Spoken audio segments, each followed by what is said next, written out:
green. Are you an ultimate Eagles football fan? Well, you're in the right place. Ready? This is Birds 365, hosted by the new Mac and Mac, Jody McDonald and John McMullen. Here we go! Who collectively have covered and talked about more than 50 plus years of Eagles football. Kick off your day with Birds 365. You'll get debate. We love to argue. You'll get the real story from inside the locker room. And you'll hear from some of the great football minds from around the region. You're about to become an Eagles insider. Get in the game. Join Jody Mack and Johnny Mack and join the football community that flocks to Birds 365. Birds 365 starts right now. Welcome to the NFL. Let's go! Let's go! Go!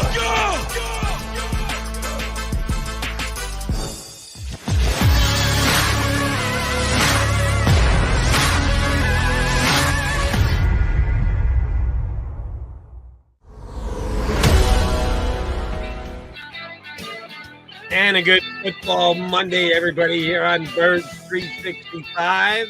Countdown is less than 2 weeks, 13 days until the season gets underway, and it can't get here fast enough for you guys and for us as well here at Birds 365. You got the Mac and Mac guys, McMullen and McDonald.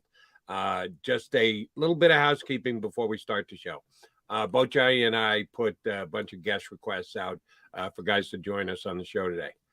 I guess the embarrassing loss that the Philadelphia Eagles were handed down in Miami against the Dolphins has everyone running for cover because as of yet, we haven't been able to procure any guests for today's show. Everybody's in hiding with how bad that performance was. I think it's more of exhaustion from being in 90 degrees. From turning their neck every time the Dolphins went into the end zone? Is that what caused the exhaustion, John? I always say I probably shouldn't. I'm not going to go down that route. But the Dolphins have a theme song that's basically, and I remember it as the Houston Oilers theme song. So for some reason, Houston Oilers, Houston, they have the same damn theme song.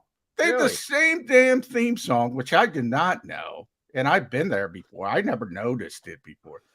I don't know. They played it so much that, it was ingrained, and it's a terrible song, Jody. It's a terrible song. And I don't like any theme except the Sixers. I like the Sixers theme song. I've always liked it. It's always stuck with me. I don't mind that one. And the old one that they brought back, they currently use. People know it. 10-9-8-76ers, blah, blah, blah. I can't stand the Eagles song because I hear it too much. It drives me insane. And now this one has luckily pushed the Eagles out of my mind. So at least I got that. So I have this stupid Miami Dolphins theme song reverberating. I can't get it out of my head, Jody. It's terrible. Well, here's the good news. You won't have to hear it again this year because Eagles don't play the Dolphins during the regular season. Now, if they were to play again this year, it would be a February game. I guess we'd be okay with that because the Eagles would be back in the Super Bowl. You don't have to worry about that theme song again this season. But if they played it over and over again and it got in your head, so be it. Maybe it got in the Eagles players' heads. I got a very easy way to stop the overplaying of a theme song. Don't let them continue to score touchdowns. Well, really easy, as a matter of fact. Yeah, well, you're not gonna play your good players, so you just suffer through it, and it is what it is. It's not important, and by the way, it's not important for the few good things as well as all the bad things. I mean, the only potential starter who even dressed and played a little bit was Jordan Davis. And I don't know why they dressed Jordan Davis, to be honest, and he was just a cameo. Nobody else played. No Jalen Hurts, no Miles Sanders. Go up and down 11 starters on offense. Nobody, nothing, nada. 11 starters on defense. If you want to consider Jordan Davis a starter, I think he's going to be a starter on September 11th. All right, 10 of 11, and he played like 7 snaps. That's it. Nobody was out there. What are you getting so? And I'm not talking about you, Jody. But No, you I can't got it talk from about me because, I was ticked off. I was disappointed. I was unnerved. Why? And well, let me explain it to you why. All right. How much did the Eagles starters play? Nothing. How much did the Dolphins starters play? How many Dolphins starters were left on the field after the first quarter? 3 series, basically. Okay. 2 was out there. So it was 17-0. 17-0. They didn't come close to stopping them at any point in those 3 series. What was the score of the game thereafter? When the Dolphin subs were playing the Eagles subs, what was the score if you just cut it off right there? 17-0, take those 70 points, put them aside. What was the score thereafter? It was terrible. 31-10. 31-10. So that's why it's bothering me. Okay, yeah, the Dolphins went a specific way. Their coach chose to play their starters. He wanted to get him a little bit of action, get him in a mode for 2 different philosophies, 2 different teams, total protection, bubble wrap, as compared to, no, we're going to get our guys some run and see what they can do. And, oh, by the way, they look damn good. Okay, that's fine. I get it. Advantage Dolphins. The Dolphins should have taken advantage. They did. Okay, now it's your subs against our subs. That was 31-10. Are the Eagles backups or their subs that bad that they couldn't be competitive against the Dolphin subs? Well, it's been 20 years since the Dolphins won a playoff game here. We're not talking about they were playing the greatest team on turf second team. They're playing a Dolphin second team, and they got run off the field. Well, certain positions, yeah, they don't have depth. The secondary, we've been talking about a lot. And then they didn't even address Zach McPherson, Jody, who can't play, to be honest. They didn't even address him. So they're down to the Mac McCains of the world, who's getting run past by Tyreek Hill's having the time of his life out there with Mac McCain and Kayvon Wallace. Yeah, I mean, secondary tight end we talk about. Running back, there's some issues. There's some depth issues. And you know, the NFL in many ways is a war of attrition. We all know that. And if you get the wrong injuries at the right spots, you could be in a lot of trouble. In the Eagles, but that's every team. So I can't get worked up about it. It's that meaningless. And I tilt more towards this is more evidence that we shouldn't even be playing these games. They're a waste of time. They're a waste of time and energy. And by the way, it's kind of untoward that you're throwing out a bunch of crash test dummies. And I know that's harsh, but I've been calling them that for years because that's what you're doing. That's what you're doing. Now, they have dreams and they want to show up and they want to make an NFL team, whether it's here or somewhere else. And you know, they're taking on this stuff. But for people that cry safety all the time, and you look at this and you turn your eye to that, those people are hypocrites because they only care about the safety of the good players, not the bad players. Right. Exactly. But they're incredible hypocrites. So you have all these moving parts. But yeah, I'm not getting upset about that game. I can't. I couldn't work. You know who was upset a little bit because he's a very competitive guy, and that's Nick Sirianni. Yeah, so as well he should be. Yeah, he showed a little bit of frustration. But I mean, he's being unrealistic if he says, "Well, I expected more." Well, did you? Because I didn't. You know, if I saw Tyreek Hill run by Darius Slay like he wasn't there in practice. So, excuse me. If I'm not surprised, he doesn't have an issue with Mac McCain. You know, if you expect, hey, Mac, go out there and check Tyreek Hill. I expect more. Well, that's on you, buddy. Sorry, that's on you. Here's where I'm on the exact same page Nick was. And I just explained it to you. I'll explain it again for Nick Sirianni here. Okay, 17-0. Your starters against our subs. You kicked our ass. We get it. We chose a course of action. We're protecting our stars and starters. You're not. Good on you, 17-0. Wipe it off the board. Now our backups get to play against your backups, and you kick our ass continually? If I'm Nick Sirianni, yeah, I'm pissed off. Mac McCain, not good enough. Kerry Vincent, not good enough. Okay, they're not going to be on the team. They're going to get cut. guess what? The Dolphins had a whole bunch of players who aren't going to be. Sorry, I'm getting all worked up. Same thing. Yeah, Dolphins, I know what you're got saying. guys who are going to get cut who are running wild against the Eagles the other day. If you go all the way back to the preseason opener against the Jets, and they make me pick a winner for these games. I don't know why, but I picked the Jets because the Jets have the better third string quarterback, and turns out fourth string quarterback. And he did it again yesterday against the Giants. Yeah. Stretcher for the win. Thing. Look at their but so the Eagles starting quarterback was their backup. He was in there when Tua was in there.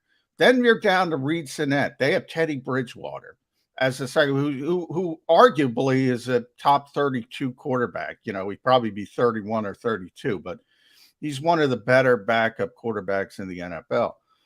And then their third string quarterback is Skylar Thompson, who's a 7th round pick, and he looks better than Reed Sinnett. And, look, the Eagles don't have a good third, fourth quarterback situation. So you're going to struggle offensively.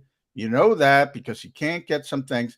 Now, I'm with you. There were certain guys on defense. You're like, what the heck are they doing? Davion Taylor has gone from, the first 2 weeks of camp, he looked great. And then the last 2 weeks, he looks so bad. I don't even know how you can turn the switch like that. You mentioned Kerry Vincent. I don't know what the heck he was doing all night. Tay Gowan. These were players. Remember pre-James Bradbury, every time Howie Roseman, Nick Sirianni showed up there, we love Mac McCain. We love Tay Gowan. Well, we love Kerry Vincent. Well, obviously you don't because, and you did the right thing by going out. They may have at the time. Now evidence to the contrary. Yeah. Oops, we might have over-evaluated that player. Yeah. So, I can't. As much as I'd like to get concerned about it, I can't. I mean, look at the guys who are showing up in Detroit in a couple weeks. The Lane Johnson of the world, Jordan Miles, they're all sitting there. They had the picture of the whole offensive line sitting on the bench in street clothes. I mean, the A.J. Browns of the world, the Devontae Smiths, the Dallas Goddards. I can't. I don't care what Mac McCain does against Tyreek Hill. I don't care what Kayvon Wallace does against Tyreek Hill. And by the same method, everybody's getting Jedi mind tricked into Devin Allen. That's how I called it. And because he was good as a gunner and punt, and they need a gunner. But let me throw cold water on that, people. Miami's not game planning either. They don't even know who stinking Devin Allen is. If you put it on tape and somebody's getting there and you got it against a good team and you say a guy who hasn't played football in 6 years, hey, we're going to double team him. Yeah, he's going to run. Is he going to get off a double team in the NFL against good special teams players? I don't care about that either. So it's sort of both categories. It's like, why are we doing this? Why are we let's go to college football. Practice, do your joint practices, show up for week 1 or week 0, whatever they call it in college football now, and play. All right, couple of things. Number one, I'm kind of with you on Devin Allen. The Dolphin punter fumbled the ball. It wasn't like it was perfect timing and he jarred the ball. No, the guy muffed the punt. Devin Allen was down there. He was in the area. Maybe the guy heard him coming and saw him out of the corner of his eye. But he muffed the punt. It wasn't like... Well, the fumble return is not even... The one before that, it was about a 58-yard punt, and Allen was right there for a 2-yard tackle for loss. That was the better play as a gunner. You're right. The fumble was just sort of, he botched it. Right. But he was there. And that's why people are getting excited. And they do need a gunner. But again, nobody knows who Devin Allen is. He's out there against third teamers. If somebody sees him on film and says, wow, that guy can really run, he's been creating an issue. You just put 2 guys on him. Is he going to get off 2 guys? Maybe. I don't know. But that's not valuable. That's not valuable to do that in that type of game. And that's kind of my point in both sides of it. So I don't know what Mike McDaniel's doing. I always say, I probably told you this before, Jody, back when preseason meant a little bit more I always had two guys, Dennis Green, I remember, and Marv Levy. And Dennis Green was I'm out there. I'm going to try to win these games. He said winning's a habit, and therefore losing is a habit. I agree with that. And now he wasn't putting in first stringers to try to win the games at the end of the fourth quarter, but he was trying to win a game with the players he had out there. And then you had Marv Levy, who was the exact opposite. When Buffalo was going to all those Super Bowls, he'd get trounced. Take a look at some of those preseason scores. He wouldn't play anybody. He's looking for 3 or 4 players on the back end of his roster to make the best team possible. And they both worked. They were both really good coaches at the time. And you can have differing philosophies. Maybe that helps the Dolphins. Maybe it gives them some confidence. But from the Eagles' perspective, I know what they're doing. They're not playing anybody. They don't value it. I can't get upset about it. Okay. You mentioned Kayvon Wallace getting beat by Tyreek Hill in that first possession. Here's my question. JG, why is Kayvon Wallace covering Tyreek Hill? Well, why do you have a safety in coverage on the fastest man on the planet? That was zone. That was zone. He had already ran by Mac McCain. I mean, he ran by Mac McCain, and then Kayvon said after the game he gave him a 5-yard cushion. And he still ran by him like he wasn't there. I mean, look, I talked to JG before Thursday's practice. He told me flat out. I mean, day one install. We're not doing anything. I mean, they're just running basic.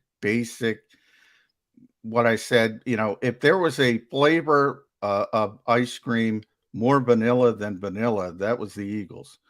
And that's why you're just throwing athletes out there and tell them to play. So it's not about game planning. That's the thing, Jody. Nobody, he's not putting stuff in for Tyreek Hill because Tyreek Hill is on the field in week 3 of the preseason. Game 3 of the preseason. In a regular season, if you're playing the Dolphins or the Chiefs previously, your whole stinking game plan starts with Tyreek Hill. The whole thing. So again, not meaningful. Fair enough. I gotta believe that your athleticism is challenged when a guy just runs by you. And you and I both believe Mac McCain will be an ex-Philadelphia Eagle in the next 48 hours. So I don't know about that. You think McCain's going to make the? Well, no, I think he'll be back on. Yeah, he's not going to make the 53. He's not going to make the 53. I don't think Kayvon Wallace should make the 53 either, but we'll see about that because he was a draft pick. And yeah, we're going to talk plenty about the roster because the cut down does come tomorrow afternoon in a second. But let me reiterate one more thing before we get in our first break. Let me again state that it's a good thing that the Detroit Lions are your opening game opponent. Some people, I think my partner included, have posited that no, you'd actually rather play Detroit later in the year when they don't know how bad they are yet. They'll have figured it out by then. Give them in the second half of the season, the first. Oh, no. You can say all you want about not caring and not preparing and playing their backups and don't worry about matchups. The Philadelphia Eagles don't look ready to start the season for me. I don't think that they're up to speed with the talent that they have, the roster that they have, to hit the ground running at 100%. 13 days from now in Detroit. I don't believe that.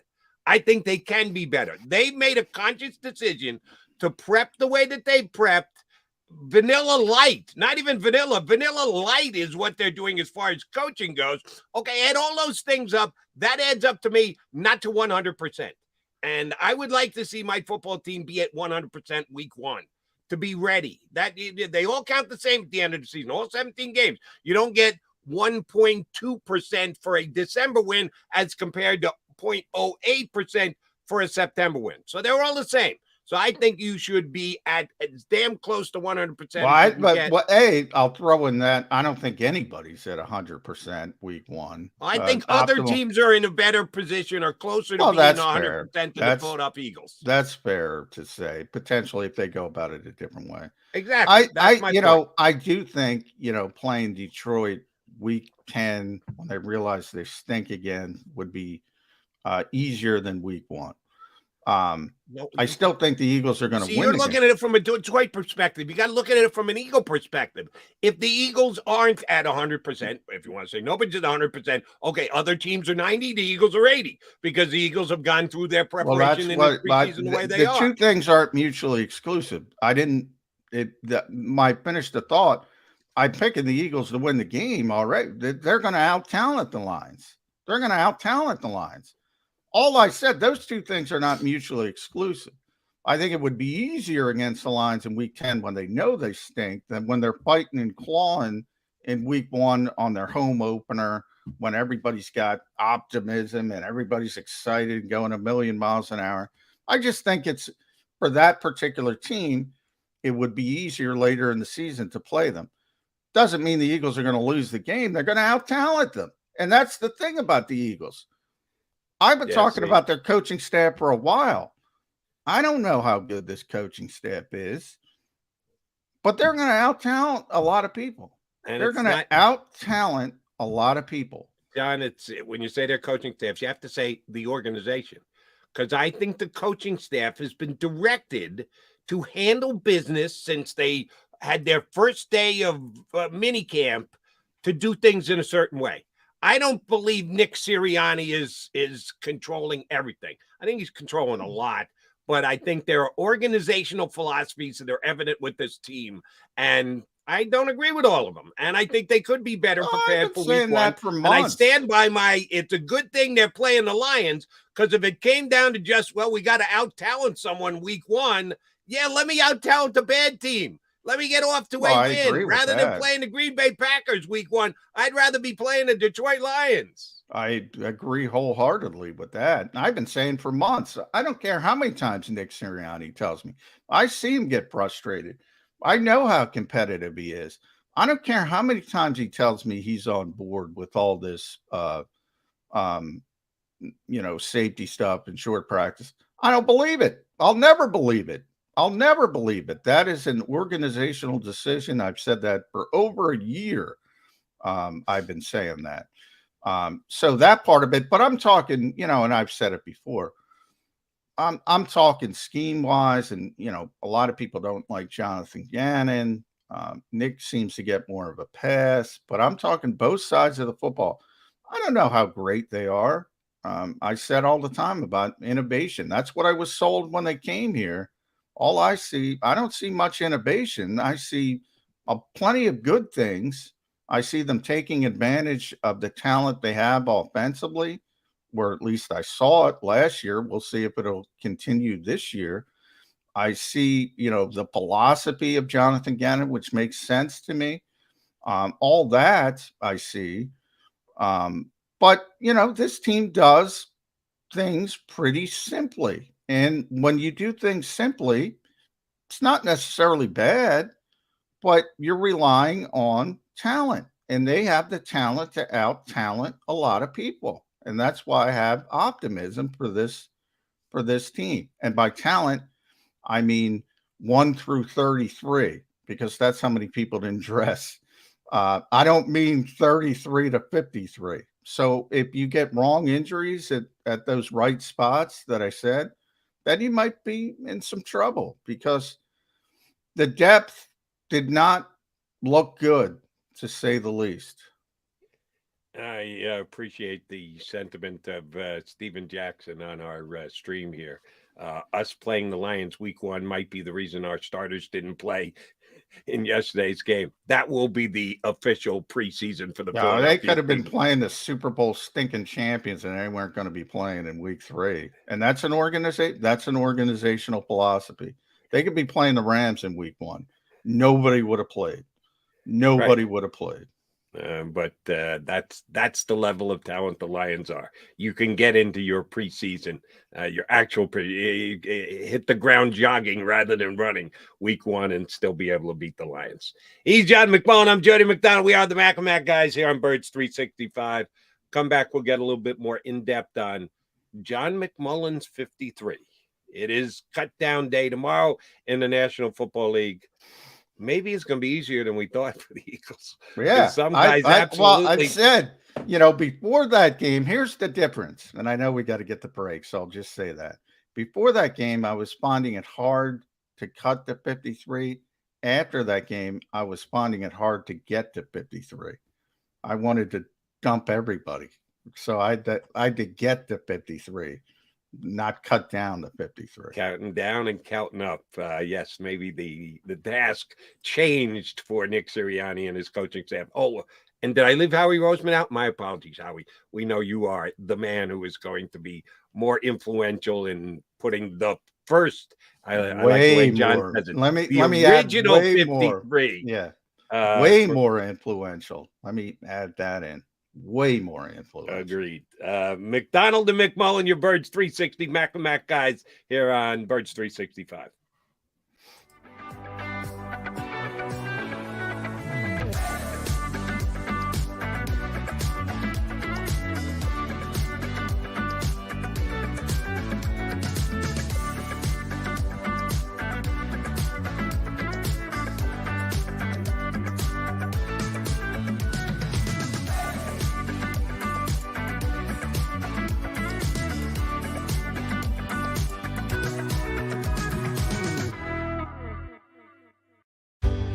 Go passionately. Go fearlessly. Go confidently. Go Birds!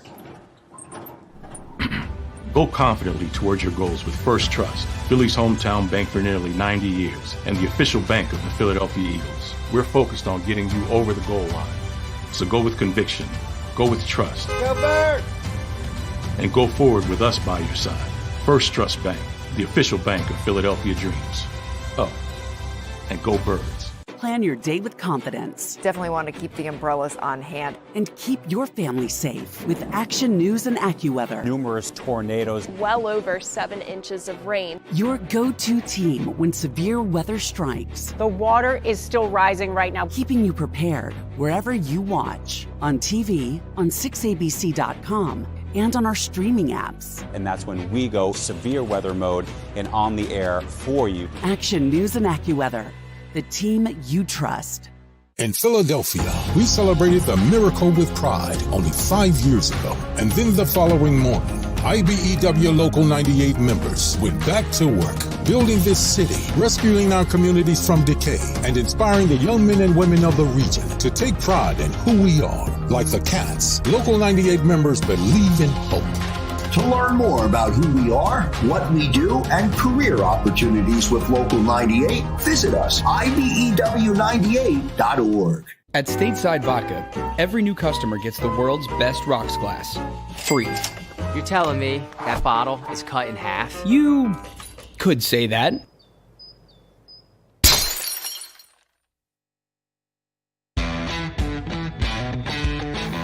Go for the poles and the pools.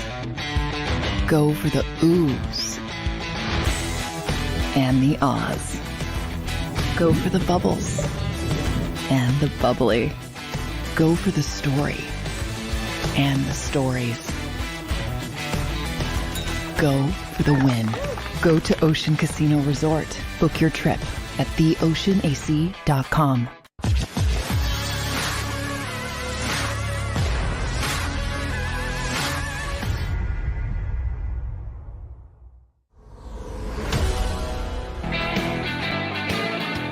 You got your Mega Mac guys, John McMullen and Jody McDonald here with you on Birds 365 as the countdown to kickoff of the 2022 season continues down to just 13 days before the Eagles head to Motown to take on the Lions. All right, Johnny Mac, because you were down in Miami last week, we didn't get as much of you as we needed. And you're being more dismissive of the importance of this final preseason game because You just don't care. The Eagles had 30 some odd guys. Their subs stink. Okay, fine. They're not going to be on the Eagles anyway. I put a little more credence on it. So we'll disagree slightly there. The all-important joint practices, which we've been told now for a year and change, are actually more important than preseason games. And the coaching staff looks to do more and learn more and take more out of joint practices.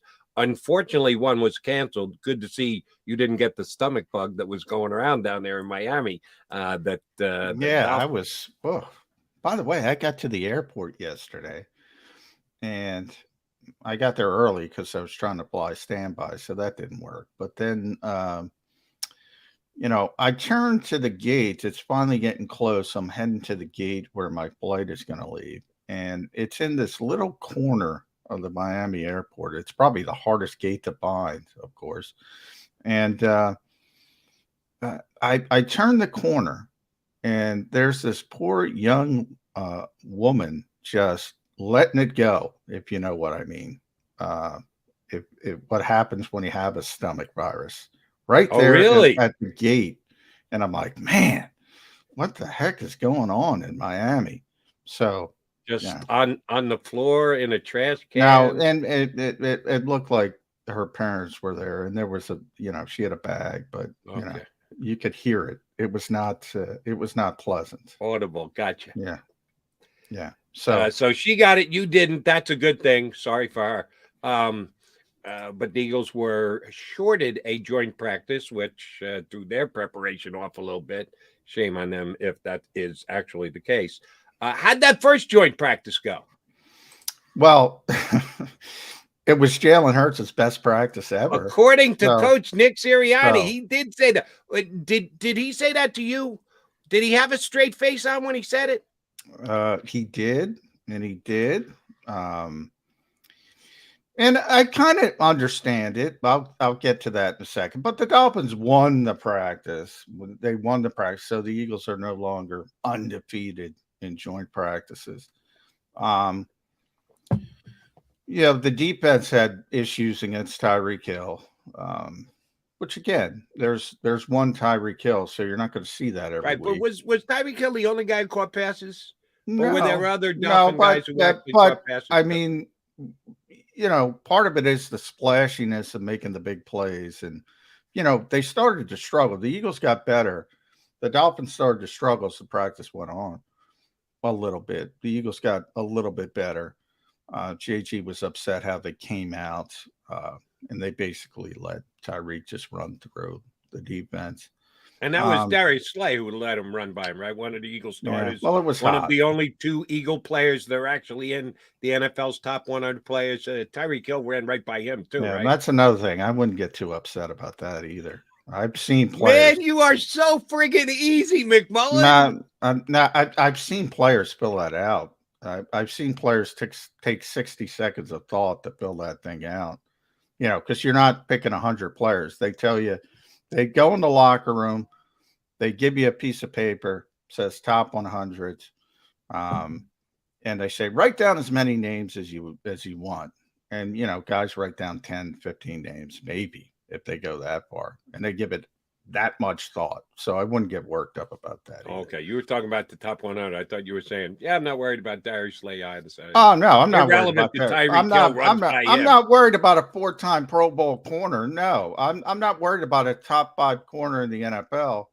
Is he going to get beat by Tyreek Hill on occasion? Yeah, corners get beat. There's no such thing in the modern NFL. I mean, everything's skewed towards the offense. Yada yada yada. My point is, there's one Tyreek Hill. There's exactly one. Nobody else is duplicating what Tyreek Hill brings. The Eagles tried to do it with Jalen Reagor. I can't say that with a straight face. That was their whole plan. Well, we got to stretch the field vertically and horizontally like Tyreek does. So that's laughable. My point is, he ain't showing up every week. So no, I'm not really concerned about that.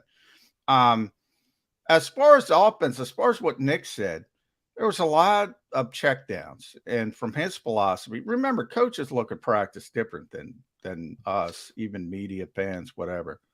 So what he was excited about was Jalen was taking what would the Dolphins play the same stinking defense as the Eagles. So everybody excited. They're playing a lot of zone.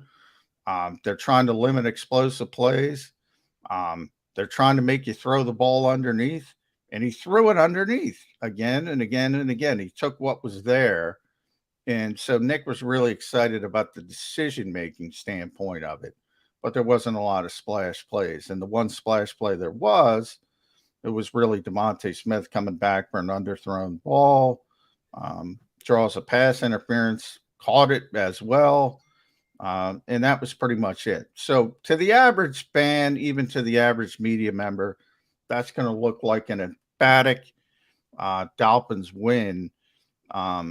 Nick was more happy with it than probably the fans and the media were, because Jalen Hurts was making the right decision. So take of it what you will, but he wasn't lying. He was really excited because in past he would, we try to make something out of nothing. And that's part of what they're trying to say. Hey, look, you don't have to hit a home run on every play. If it's 3rd and 7 and you get 5 yards, maybe we'll go for it on 4th and 2. That's better than trying to force the football and all that kind of stuff. So that's what he was saying about good practice. And so I think he was telling the truth. Well, let me get this straight. And I can wrap my head around Sirianni's line of thinking that he just wanted Jalen to take what was there. And if that was the only thing he accomplished, that's a good thing that he accomplished. That I can get. But just overall, the Dolphins and the Jets play, the Eagles and the Dolphins play similar defense. They're both looking to limit the splash plays. Jalen Hurts was great because he didn't try and force any splash plays, but the Dolphins were making splash plays all over the field. Where was the Eagle defense that's supposedly there to limit splash plays? Well, the defense didn't play as well, but they got better as the session wore on. They were really bad probably first half, and then they were okay, even made some plays in the second half. Yeah, I mean, they lost a joint practice. Yeah, and by the way, I predicted they would lose a joint practice because they're on the road for the second consecutive week. They're in that heat, which is, the Dolphins, who, by the way, have a beautiful, beautiful training facility. They have this giant indoor practice field, and you get there for the first day of practice, and that's another story. Maybe I'll get into that. The Uber driver took Ed Grotz with me as well. Took us to the old Dolphins training facility, and which is only about 10 miles away, but if you're 10 miles away from something in Miami traffic, and that's like a half hour. So I did get there for the start of practice, but the Dolphins, because they live in it, they're stretching and warming up in the air-conditioned indoor facility. The Eagles are out there baking for 20 minutes in 103% humidity, which isn't even a real number, but that's what my weather app told me. 103%, Jody, which doesn't exist. It's supposed to be 100. Yeah, it was just funny. The Dolphins know how to deal with it, but it again, all right. They lost. For weeks, I'm saying, who cares? They won. I make fun of it all the time. I hope people understand. I make fun of their undisputed joint practice champions. I hope they understand that sarcasm. All right. Same thing with a loss. Okay, I got you, Johnny Mac. The joint practice is the preseason. Other than what they've done 9 months prior to, and the season before that, and the season before that, how do we know what the Eagles are coming into 2022? If we don't judge the preseason games because the starters don't play and the coaches don't care, and it doesn't matter that it's 48-10, that the joint practices really aren't all that important because it's 103 I didn't say they weren't important. The joint practice, practice is very important. But practice is about I don't want to go the cliche route, the nonsense of getting 1% better every day. But practice is about, repetition. Practice is about doing something correctly. practice is like turning something you're supposed to do, whether it's technique and fundamentals, into sort of muscle memory. Practice isn't about you're never going to get beat. You're never going to make a bad play. And in fact, practice is a time to think of it from a baseball mentality. You know, a great pitcher working on a new pitch in spring training, all fans get upset. Oh, so-and-so gave up 4 home runs. He's trying to add a slider or a splitter. He's trying to work on some things. Practice is very important to coaches. Very, very important to coaches. But they don't. Well, then hold on.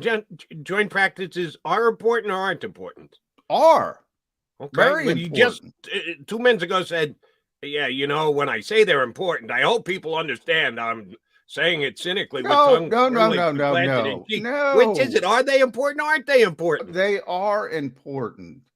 This is what I said. Saying someone won a joint practice is not important.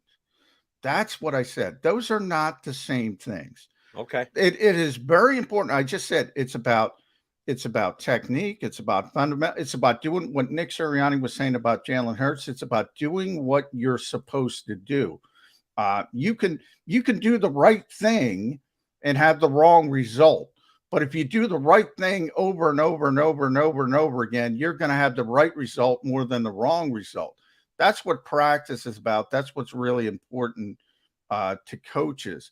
The fact that we, and I put myself in that category as well, but we as media members make a big deal out of who wins and loses, and I don't make as nearly as big a deal as some people that shall remain unnamed.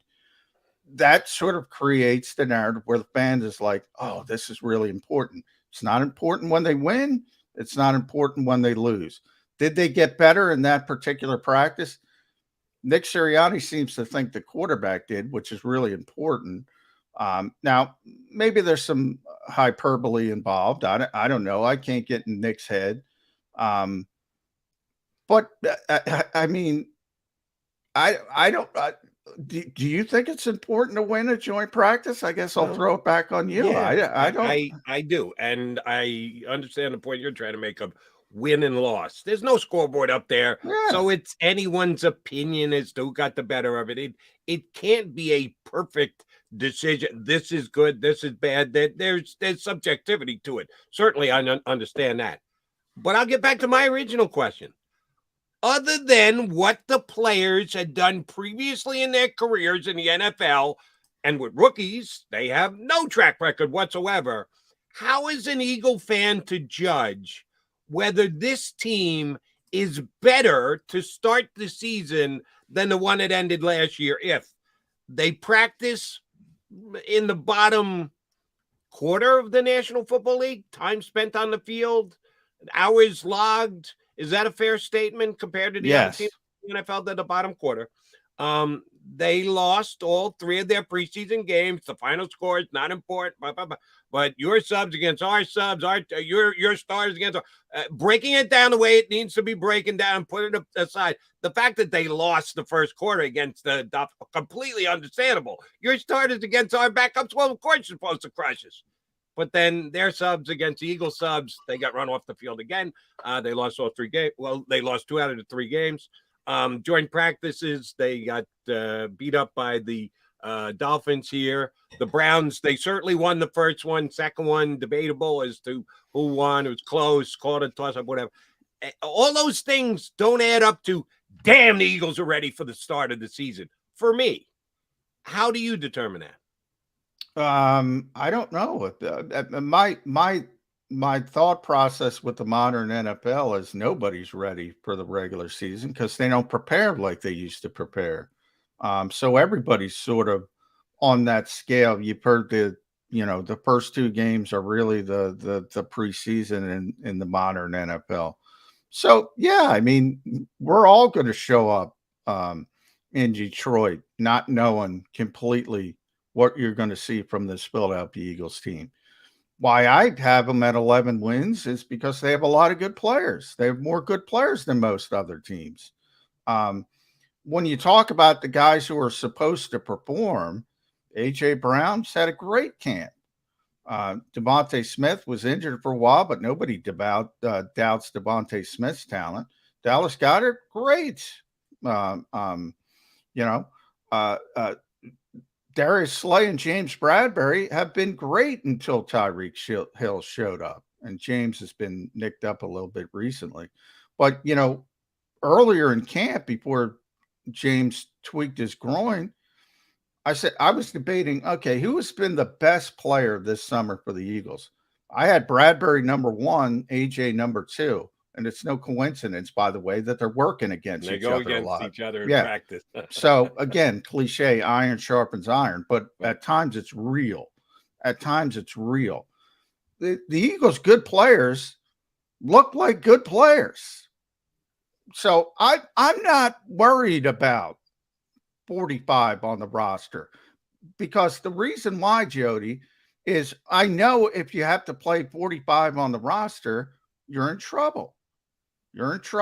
Would I like to get some of those players up to speed? Would I like to get some better players? Sure. I'll give you an example of the point I'm trying to make, John. Defensive tackle, Fletcher Cox, Javon Hargrave. How have they performed this summer? Well, Javon's been out for pretty much, the past two plus weeks. Fletcher's been fine. No, Fletcher's Fletcher. I mean, he's not what he once was, but he's a good player. Judged by and I know we pimp some of our buddies. They're more your buddies than my buddies because they're Eagle beat guys like Jimmy Kempski charting every single punt that Aaron Sippa says, and Elliott Shore Parks being able part to of the problem, to be completion percentage of Jalen Hurts practice tosses. Have you absurd. done the work on Fletcher Cox on how many times he has or hasn't beaten his man or occupied the tackler in an Eagle practice? Really? I got no bloody idea how ready Fletcher Cox is for week 1. None. Zip, zero, zilch. And if I was standing next to you in practice and watched every single Eagle practice snap, I don't think I would know either. So that's my point. That we're leaning on what they had done in previous seasons, and I think you have to do that in part. But in the Eagles' case, it's more so because they just haven't done anything. They practice less. They show less in whether you want to call them joint practices or whatever, and you want to completely dismiss the preseason games. I'd like something I can sink my teeth into if I'm an Eagle fan. And I'm telling you, with this preseason, the way it was done, what they showed or didn't show, yeah, I'm less confident in the Eagles than I probably should be when I just look at their roster in a vacuum and go, here's the talent they had. Well, how is that going to apply itself once they start the 17 games? Shit, I don't know. Well, I don't have an issue. I don't know either. But I have been watching football practices for close to 30 years, way too many of them. And I did, you bring up Fletcher. Well, against the Dolphins in the bad practice, he almost killed a guy on a tackle for loss. So, I mean, there are little individual, and I forget, I think it's Salvan Ahmed, whoever the heck that is, but for the Dolphins, you still, I mean, Fletcher Cox is a good football player, and yeah, I can see that in practice. And I kind of snicker at people who go the opposite route and say, well, Fletcher's done, because he's not what he once was when he was in the conversation for being the best defensive tackle in football outside of Aaron Donald. He's not that, but he's still a really good player. And you can see that. I hope so. At some point, John, we realized that every player at but some he point was but here's the thing, decline. Jody. Here's the thing. I don't know your gauging point. I don't know the fans' gauging point, because the majority of fans I know say Fletcher had a bad year last year. Fletcher didn't have a bad year last year by film work and by what he was asked to do. He didn't have a bad year last year. He might not be what he once was, but I think Pro Football Focus, he was better. They graded him better than Javon Hargrave. But Eagles fans think Javon Hargrave is better because Javon got the sacks. A couple more stacks. Yeah. So I don't know what the gauge is, but he was, I believe, the 22nd best defensive tackle in football last year, which is still pretty good.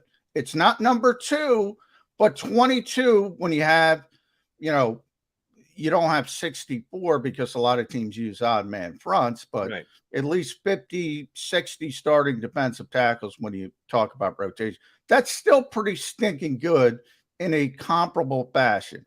And that's the kind of stuff I'm talking about. I don't know. People's expectations get things out of whack. But Miles Sanders is the best example. Miles is a good football player. People in Philadelphia now think he stinks. They thought he was Christian McCaffrey. Now they think he stinks. So I can't control the bipolar nature of expectations, but they have a lot of good football players. They have a lot of good football players. Here was, and I just threw Fletcher Cox's name out there. I didn't mean to narrow focus on Fletcher because I was trying to make a point. But if you do want to narrow focus on Fletcher, to use the numbers you just quoted, 22nd best defensive tackle. And I have to look it up somewhere. At one point, I'll take your word for it. I'm sure you're in the neighborhood because your memory's that good. At one point, you're right, he was top 2, 3, 4. So he's trending in the wrong direction, as should be expected because he's now a 10-year veteran. Very few guys hold that level of talent for a decade in the National Football League. Doesn't happen. But I guarantee he was down from the year prior to that. And now he's a year older. So do we expect him to trend back up to number 12? Or is it more likely if he was 22 this year and he's moving 10 slots, those 10 slots are going to be in the other direction. He's going to be number 32. I'd like to have a better reason to project which way the arrow's going. And my point is the Eagles have given me no insight to that before the season starts. They've done next to nothing. They practice limitedly. They don't care about the preseason games as much as they might have enjoyed last year's 4-0 record in the, and I know it's not a perfect ranking, John, but everyone said, you and all your beat buddies, that they won all 4 of those practice this year. Yeah, but I was joking about that too. 1-1-1. So they went from 4-0 to 1-1-1. That tells me this has not been a great summer. We're 13 days away from the start of the season, and I don't know what the Eagles achieved during this summer. Well, first of all, they were practicing against the Jets last year and the Patriots, who were in the transition, versus this year they practice against 2 really talented rosters. And actually, Cleveland. Did either the Browns or the Dolphins make the playoffs last year? But we know why, though. I mean, if you look at the talent, and there's context there, they're 2 more talented teams. And actually, Cleveland, a bunch of guys didn't. Patriots made the playoffs. Neither the Browns or the Dolphins did. Cleveland has more talent than the Patriots, and I think if you look at their 53 versus 53, they might not have better coaching, but they got more talent. Now, a bunch of guys didn't even practice. So Belichick didn't coach that practice last year against the Eagles. No, but that's you're being argumentative. I was a lawyer, Jody, because if you were being honest with yourself and looked at the Patriots roster and the Browns roster, I bet you say the Browns roster is more talented. And you feel free to do it in the break and take a look at the players. I'll buy what you're selling, but it's not roster against roster. It's team against team. Well, practice is kind of the coach of the Patriots, and Stefanski is the coach of the Browns. And practice is practice. You're not trying to win a game. You're not trying a game. You're trying to win a game, a regular season game. You're trying to win a regular season game. You're trying to win on the scoreboard, right? And practice, you're not trying to win on the scoreboard. What are you trying to do? You're trying to get better. That's all you're trying to do. And by the way, you can get better by getting beat. You can get better. When you see Tyreek Hill and you say, oh, wow, and you get beat by Tyreek Hill and you learn something from that, and maybe you take it in against a less talented receiver and you learn from, then it's a success. That's what practice is about. Not about winning. And that's why I said I was just as sarcastic.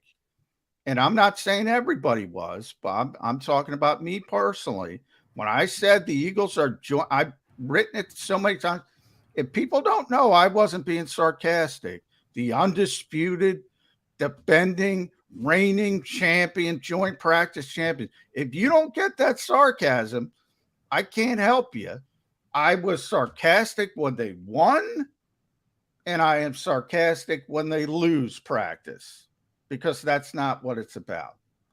I mean, if other people want to get upset about it, I get upset about it. I can't stop people from that. But if you get better from practicing against Tyreek Hill, it was a success. All right. I understand, and it's well documented, John. I picked up on your sarcasm, in case you wondered. Some did. Well, I got it. Others got it, I'm sure. Maybe some of them went over their heads, but most of them did. I'm trying to get to a point here. Maybe I'm doing a bad job of laying it out. How do we know? If you're an Eagles fan, you're John Q. Eagle fan, you're a Jeremiah Butler, you're Dank Burrito, you're the Slasher. One of the guys who are good enough to jump on board with us here on Birds 365. If you're watching us, you're on our stream, we know how big an Eagle fan you are. How do any one of these guys know that the Philadelphia Eagles, who last year went 9-8, but I say 9-7 because that last game against Dallas doesn't really count. When you put your JV out there, it's like a preseason game. The outcome really doesn't matter. But they made the playoffs in Nick Sirianni's first year. They went down to Tampa. Talk about people not getting it, Eagles fans. Those who tried to tell me on my WIP show, bring on Tampa. We want the Bucks. Oh, that Brady guy, we can get the better of him. That was just ludicrous and ridiculous. People got caught up in the fact that the Eagles made the playoffs. That was the worst thing that could possibly happen. And then they played the game, and I was 100% right. The Bucks ran them off the field. But that's the team that ended the season last year. Howie Roseman et al. Have made moves to change the roster, to upgrade the roster. We're 13 days away from the 2022 season started. After 2021, are the Eagles better? If so, where? If so, how? Are the Eagles worse? If so, where? If so, how? How can we judge as Eagle fans that is or isn't the case if the practices are the practices and they go shorter than most other people and give guys who are starters days off and senior days and rest days and the like, that the practice games are overstated, the joint practice, the undefeated, the John McMullen trying to make us laugh with the cynical, undisputed, all-time 4-0, that the preseason games are completely a joke. Vanilla on top of vanilla, vanilla light, not even vanilla ice, vanilla light. And it doesn't matter what the final score is. What do we use to judge that the Philadelphia Eagles are compared to last year's team that walked off the field in defeat, borderline in disgrace against the Tampa Bay Buccaneers, that this team is better? How do we judge that?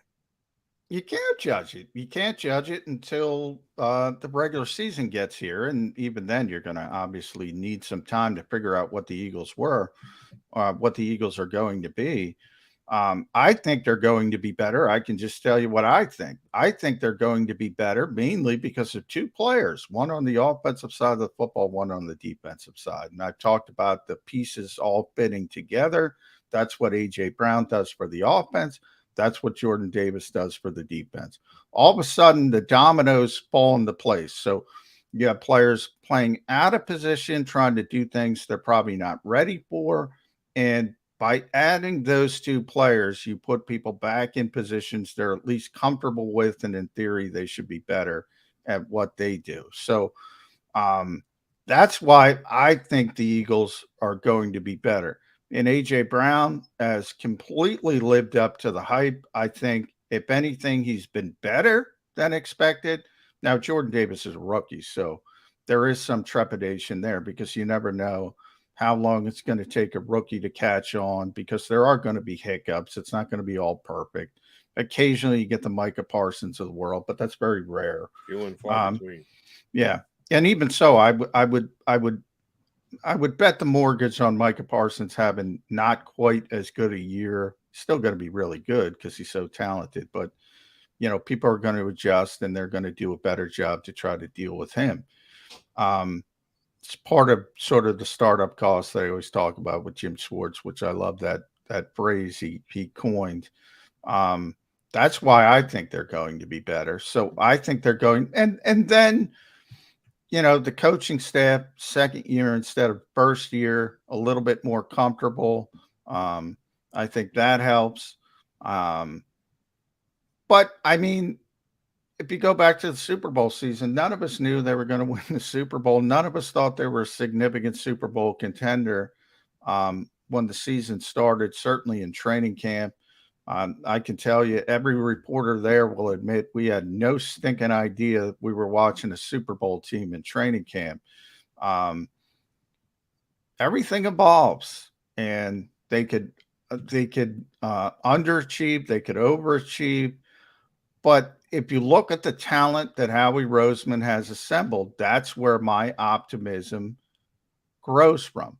Chris Sims, who Eagles fans hated because he didn't put Jalen Hurts on his top quarterback list last year, whatever it was, top 40, whatever it was. Well, he just came out with his most talented rosters. He's got the Eagles at 3. So now they probably love Chris Sims. I think that's a little bit high. I don't know if it's 3, but it's certainly top 10, and it might be top 5, just for good players, you know. And again, when you're talking about rosters, nobody's talking about 52 and 53. They're talking about impactful players. And the Eagles have a ton of them. They really do. They have a ton of impactful players, and that's where my optimism stems from. And we will get back around to the quarterback, because as impactful as all those other 21 starters may be, the quarterback still moves the needle more than any other team. And I understand what Sirianni said after the practice. He had the best practice he had. Mentally, that he made quicker decisions. That's a good way. That's a good word. That is a good word, mentally. It may have been his best mental practice. Mental is good. Mental is necessary. Mental is not all of it. You've got to be able to physically be able to do it as well. And Jalen Hurts is still a TBD guy. And I'm not saying it's TBD bad. It could be TBD ascending and getting better and being a top 10, 12 quarterback. Or he could actually digress from the 19, 20, 21 ranking into the lower 20. We don't know yet. That is the biggest wait and see thing that we've got to do with the Philadelphia Eagles. All right, he's John McMullen. I'm Jody McDonald. Coming back, we'll get John's. We still haven't gotten to the 53 yet. We got to get him on the record here, because he's got to get on the record. When does your contest go down tonight? We had to have it in 9 a.m. Sunday morning. Oh, you already did it? Yeah. So, you know, you never know when teams are going to start this process. So you got to do it as early as possible. Well, that's true, because some teams jump ahead. Some teams start. And sometimes we get information a little bit early. So you got to do it right, essentially the morning after the final preseason game. So it's locked in. So you know who your 53 are, then we're going to get it when we come back. Yeah. John McMullen. And we also have Bob Grotz coming up at 9:20. Grotz comes through. Okay, cool. So Grotz at 9:20. We'll come back. Johnny Max, 53-man roster next year on Birds 365.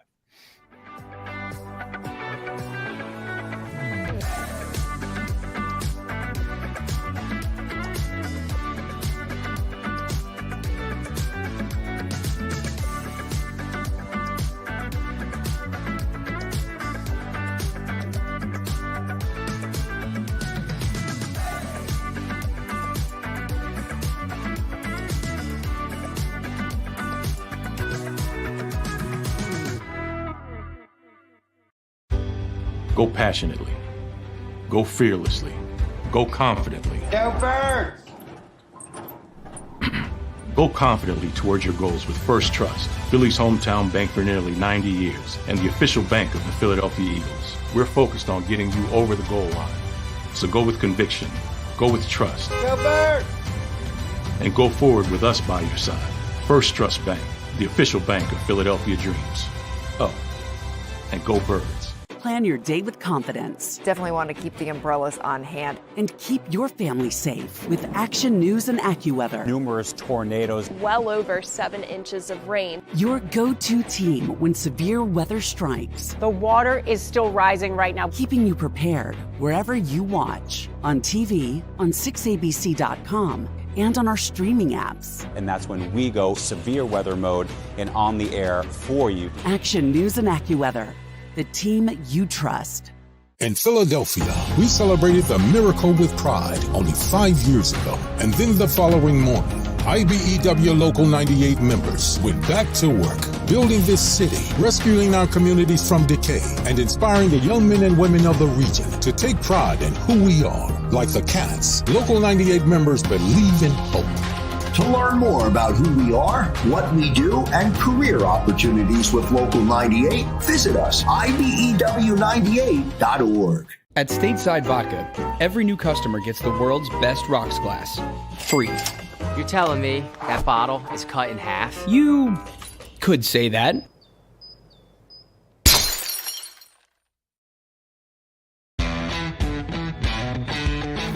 Go for the poles and the pools. Go for the oohs and the ahs. Go for the bubbles and the bubbly. Go for the story and the stories. Go for the win. Go to Ocean Casino Resort. Book your trip at theoceanac.com.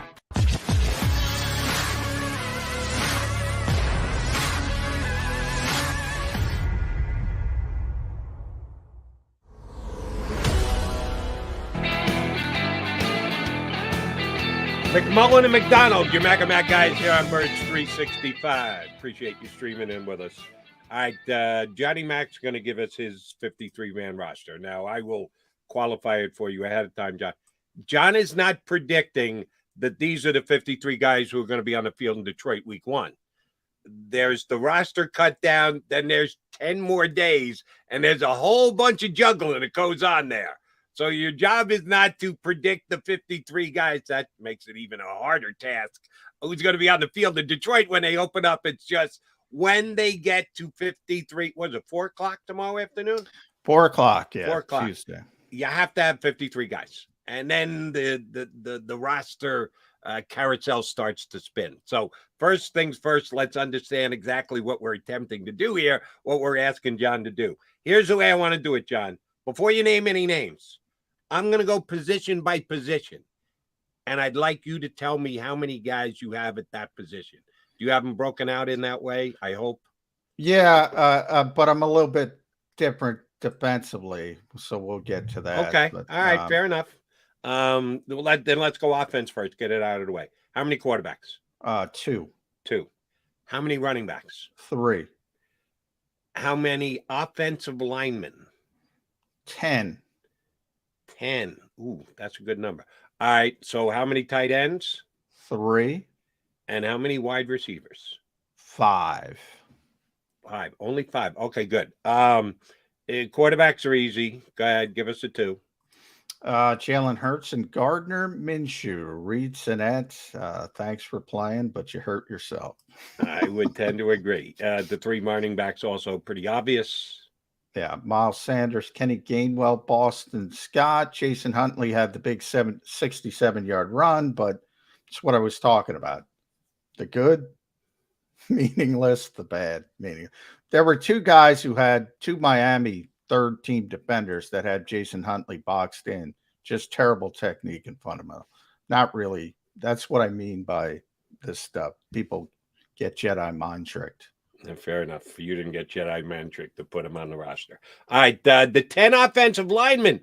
I know some think it might be as few as 9. 10's a pretty big number. Now, the Eagles have good, talented players at that position, so trying to keep 10 makes sense.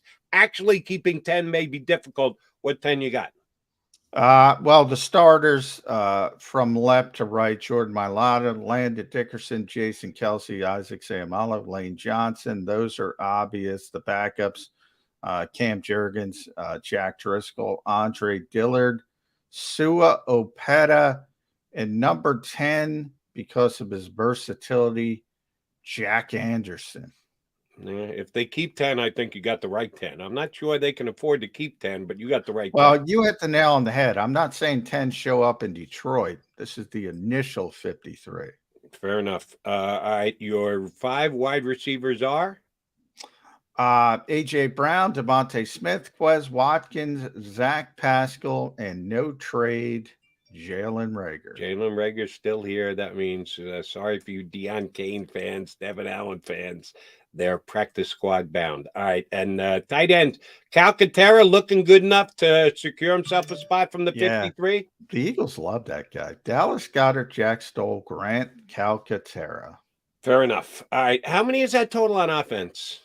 Let's see, 10, 13, someone on the 18, show here, or maybe 21, 23 on offense. It's only 23, so that means you got a little extra because someone mentioned it over the weekend.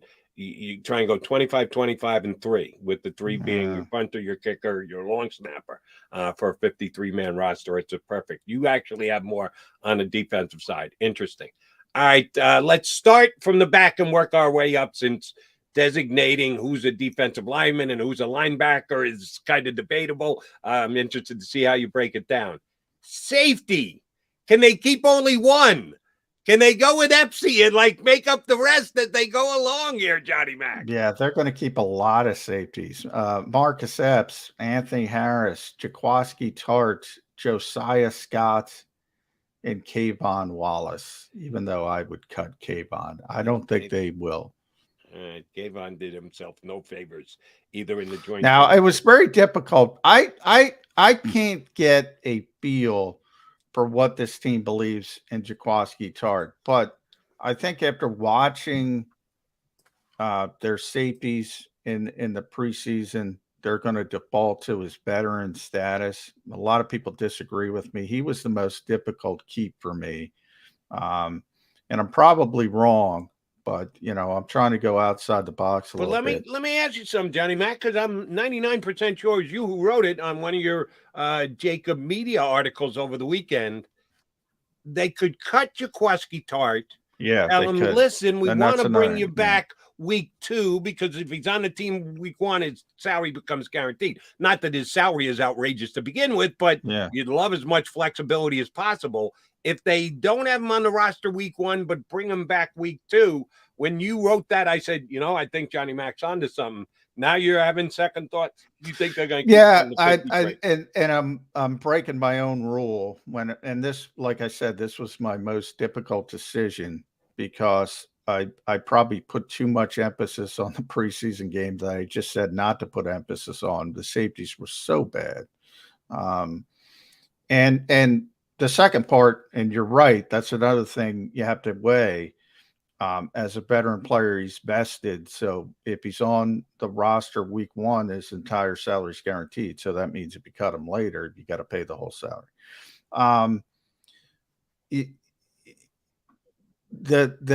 Now, a couple things I thought in the mix. He doesn't have a history with this team. So, Jaquaski might go, they didn't give me a chance. He might be bitter. He might not be agreeable to that type of wink deal.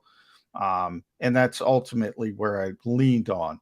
Not confident. Let me hop in for just 1 second. He can feel that way if he wants. I can't tell him. Yeah, nobody else. Yeah. He was out there all off season. Yeah. He signed late in the process. So I'm guessing there are no teams out there going, oh my God, please hit the Well, no, nobody's going to go, oh my God, for Jaquaski Tart, but there could be some bitterness and said, I don't want to be here, and just go his merry way.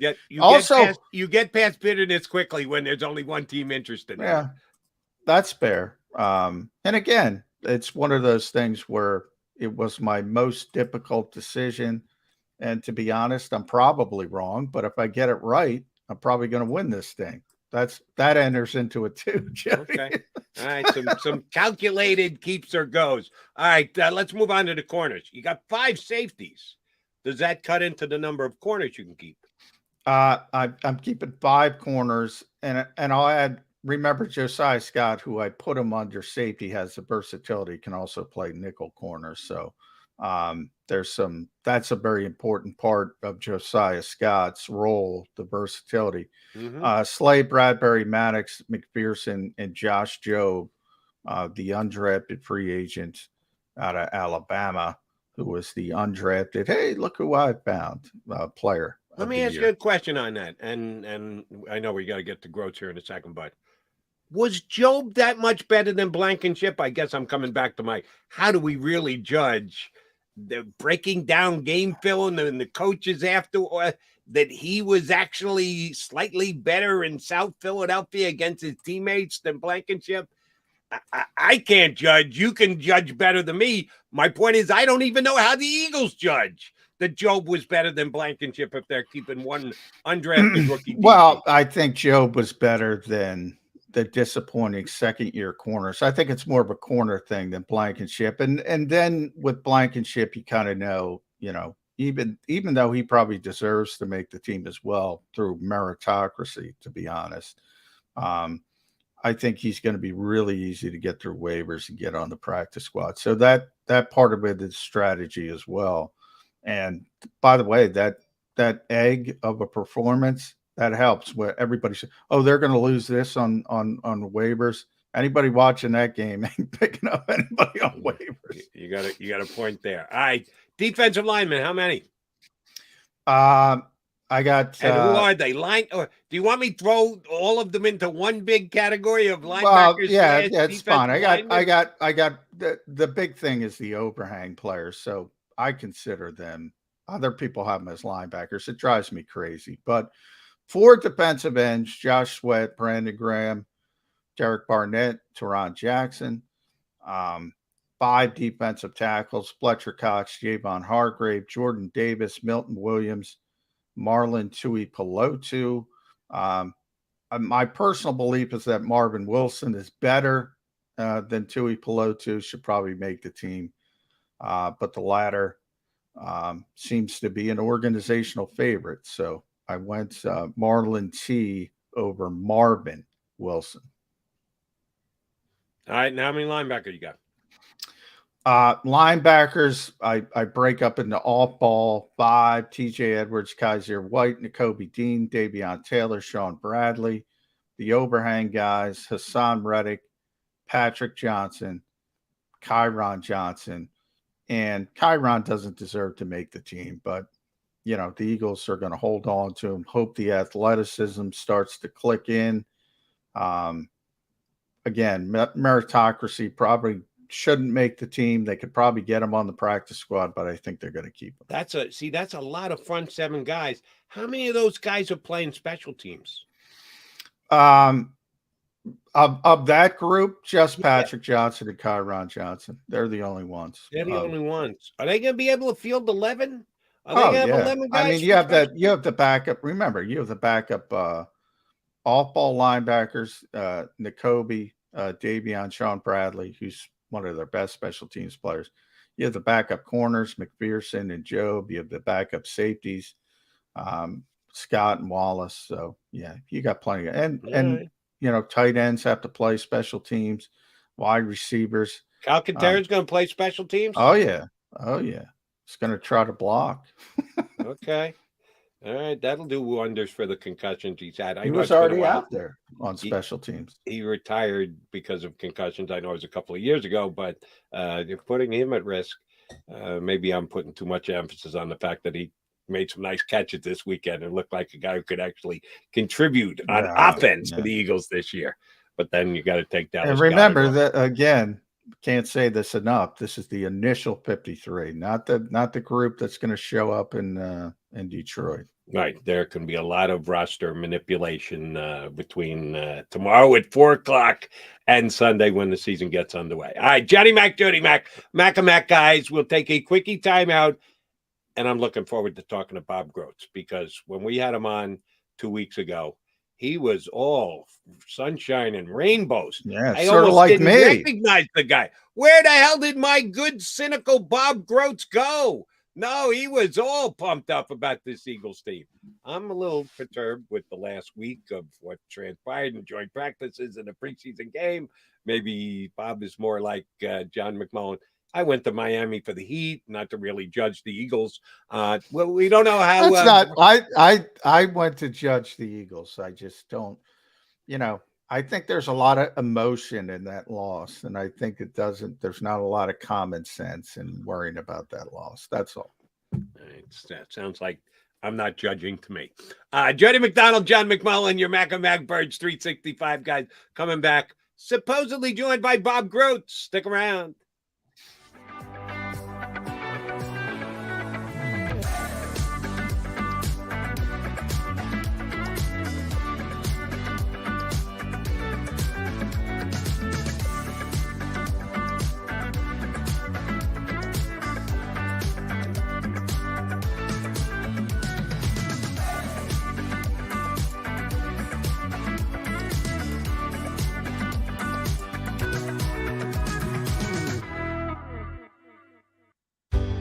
Go passionately. Go fearlessly. Go confidently. Go Birds! Go confidently towards your goals with First Trust, Philly's hometown bank for nearly 90 years, and the official bank of the Philadelphia Eagles. We're focused on getting you over the goal line. So go with conviction. Go with trust. Go Birds! And go forward with us by your side. First Trust Bank, the official bank of Philadelphia dreams. Oh, and go Birds. Plan your day with confidence. Definitely want to keep the umbrellas on hand. And keep your family safe with Action News and AccuWeather. Numerous tornadoes. Well over 7 inches of rain. Your go-to team when severe weather strikes. The water is still rising right now. Keeping you prepared wherever you watch. On TV, on 6abc.com, and on our streaming apps. And that's when we go severe weather mode and on the air for you. Action News and AccuWeather. The team you trust. In Philadelphia, we celebrated the miracle with pride only 5 years ago. And then the following morning, IBEW Local 98 members went back to work, building this city, rescuing our communities from decay, and inspiring the young men and women of the region to take pride in who we are. Like the Cats, Local 98 members believe in hope. To learn more about who we are, what we do, and career opportunities with Local 98, visit us, IBEW98.org. At Stateside Vodka, every new customer gets the world's best rocks glass, free. You're telling me that bottle is cut in half? You could say that.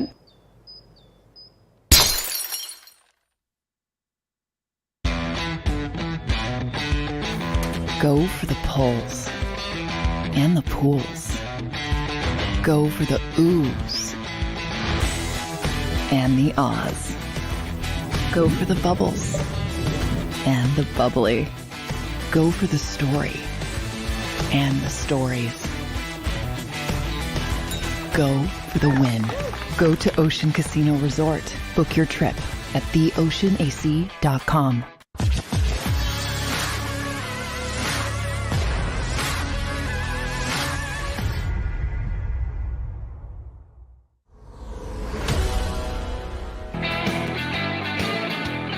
John McMullen and Jody McDonald. We are Mac and Mac on Birds 365.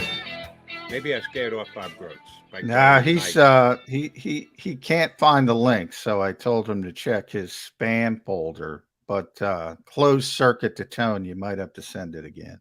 Gotcha. All right, we're hoping to talk to Mr. Grotz coming up in just a couple minutes. John, you ran down your 53 for us. I hope you're 53 for 53 and recapture your title among the Eagle beat writers for the most accurate original 53-man roster.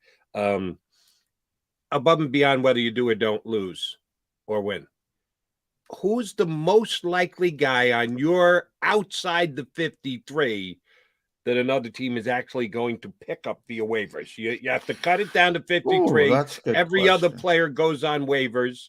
There may be somebody cut by another team that the Eagles see and go, holy, he's not on their team. How did they not keep him? Oh, shoot, we got to take him, so we got to cut somebody. Oh, all these things can happen over the next the following 24 hours after the cut downs come out.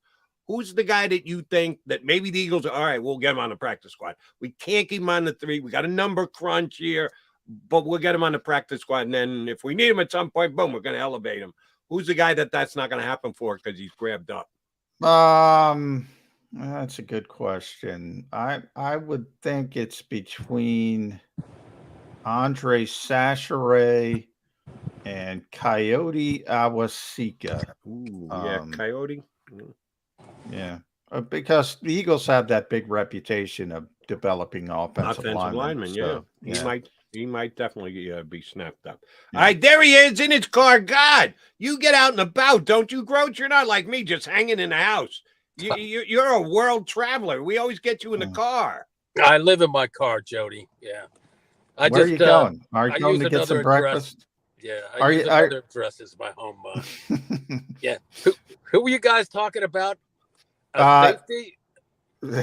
You're not worried about the safety cuts, are you? Reed Blankenship? No, I am not worried about because you can close your eyes and just after the number 22. Now his name escapes me, John. Who's 22? Marcus Epps? Epps. Yeah, after Epps, you could close your eyes and cut those guys. That's true. They did not play well in the preseason, but we're debating whether preseason matters this much or not at all. Just wipe it completely. Where are you on preseason? How embarrassed were you with that performance? That was embarrassing. The coaches weren't ready. Putting the hammer down. The players weren't ready. I think that exposed a little bit about their depth. The depth is I know they were playing against first teamers, but a lot of those guys that started the game, they've got jobs. That's what it looks like. A lot of those guys have jobs right now. So yeah, and that's what you're looking at. If somebody gets hurt, it's not a sobering thought to have to put one of those guys in. I was not impressed. I wasn't impressed with the coaching either. You can't just sit there and take it. They finally started doing something later in the first quarter, but you just can't take it. You got to at least give it. They were running the football. They were trying to block to get out of there. Oh, and by the way, yeah. Oh, by the way, John, Nick got mad again. Did you see that?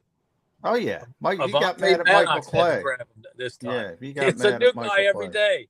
I told an Eagle fan about that. I said Nick's got a real temper. He does. He does have a temper. It's really coming out this year. Whether it's the added expectations, the offseason because of the offseason additions, he's really he's really getting after it. And there were some instances last year.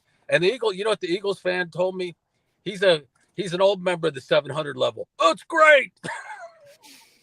So you want to know something? I'm not a 700 level member, but I think it's great too. Little anger from Coach Sirianni is a good thing as far as I'm concerned, but I'm glad he didn't go over the top. Now, I've been arguing all day about you need to learn something. You need to actually accomplish something in the summer before you start the season. I didn't want to see Coach going, Slay, get in there. Did you see him run by our defense? Derek, put your shoulder pads on. Get it. Well, I'm glad he didn't at least go there. Once you they didn't even get touched, Jody. You at least got to touch him, right?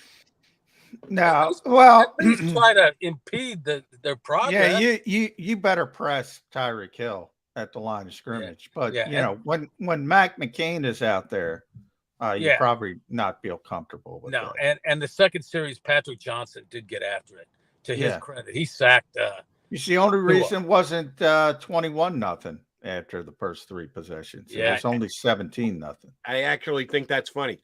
Tua never saw him. Tua spun into him. It wasn't like Johnson made this unbelievably athletic play and ran him down and grabbed the back of his jersey and just by the collar pulled him down. He ran right into him. Tua spun into him. Oops, here you go. Sack me, please. By the way, Jody, the Dolphins writers can't stand Tua. I know. There's going to be so many people eating crow on that young man. It is when amazing. He has this breakout season this year, because guess what? I think Grotz could be a top half quarterback in the NFL if he's throwing to Tyreek Hill. No, but nobody. John McMullen told me the first hour here, John, Bob. No one can cover him. There's not a guy on the planet who can cover Tyreek Hill. So who's going to be the benefit of that? Hey, after watching Carson Long throw the ball, I want to go out there and pick up a football and show him how to put a spiral on it. Let me put it that way. Poor Carson Strong. I can't believe that. They hate Tua. I mean, I just maybe I was shocked. I was shocked by it. Everywhere I turned, Maybe because they didn't get Justin Herbert, I guess, right? I guess, yeah. Well, that's a big part. I mean, that looks bad because they're bitter with the ownership. They're bitter with the ownership, getting rid of that coach and but I expect games and we're so negative in Philadelphia. We always get told. I always get told how negative I am about Jalen Hurts. I'm nice to Jalen Hurts compared to the way those Dolphins right. They just kill Tua. They don't like him a little bit. It's amazing. Everywhere I turn, they're telling me, "Oh, when he terrible." puts up Justin Herbert-like numbers, I'd love to read all their columns about. I'm not going that far, Jody. I don't think he's as bad as they're making him out to be, but I also don't think he's ever going to be Justin Herbert ever. But I have a man crush on Justin Herbert. That's well known. What Tua may have this year that Justin Herbert doesn't have is a playoff victory this season. Dolphins win in the playoffs. Don't know if the Chargers do. And I'm sorry, that is kind of key. Herbert may put up some numbers. I think, by the way, Tua is going to put up huge numbers this year too. But he might be the first of those two quarterbacks to get a playoff victory. Because remember, I said, I'm just saying, I know we're off the Eagles for a second. But yeah, I think Tua Tagovailoa has been woefully underrated by a large segment of the population and the media in the NFL. He's got to stay healthy, though. He has not been able to stay healthy all the way through. He's got to be able to do that. Tua's been okay in the pros. He got hurt in college, but he actually hasn't been that hurt in the pros. All right, Bob Grotz, any surprises for you on the Eagles 53-man cut down? Johnny Mac just ran through his 53. You got any different potential guys either making it or not making it? Cut or surprised to be on it? No, none of that. Nothing would surprise me. If they let go of Dillard and Reagor, it wouldn't surprise me. Although I think they're going to try and get some compensation for him.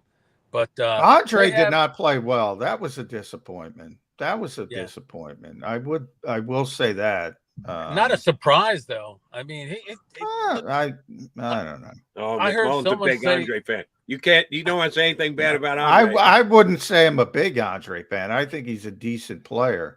I heard someone say the Steelers should they should trade for Dillard, and they also brought up that they got guys working in that front office that used to work for the Eagles.